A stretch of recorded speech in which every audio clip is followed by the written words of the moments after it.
people that have fractures every single year in the United States. And so our goal is to develop a tool to allow us to measure bone healing accurately. And so our project involves actually applying a small load to a fracture and watching it move.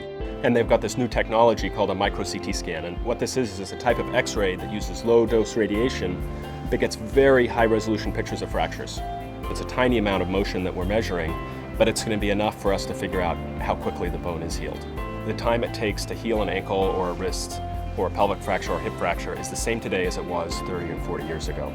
So what we need is to find a way to increase the speed that the bone can heal. And then to partner with pharmaceutical companies so we can help develop drugs to speed bone healing.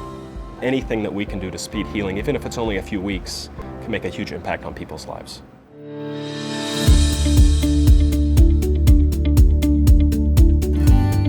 So we are developing a device that will identify loss of neurologic function in a traumatically injured patient to prevent them from becoming paralyzed. We see patients who are injured traumatically and have normal neurologic function when they arrive, and for some reason they deteriorate while they're in the hospital. Typically we do a physical examination to be able to detect a patient losing function. We can't get an accurate assessment of what their muscle function is. It can be several hours potentially between the loss of function and the intervention. We plan to utilize existing technology in a way that hasn't been thought of before. Right now, accelerometers are present in every phone that is sold, in the Fitbit devices, in most athletic watches, and it can determine just about anything that you're doing. So our device will detect spontaneous motion and normal motion, and hopefully detect that a patient is losing that normal spontaneous activity to alert the clinician to go and perform a full and formal physical examination. I mean, the future of this device is that it will prevent people with traumatic injuries from becoming paralyzed.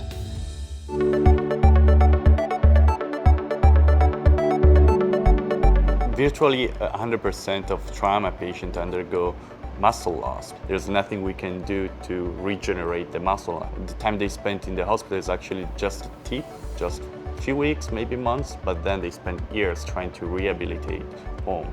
We are trying to bypass this problem by compressing passively your muscle and stimulating them passively. By compressing and closing, this engine causes the muscle to squeeze, and the muscle senses this squeeze and feels like it's moving, like it's exercising.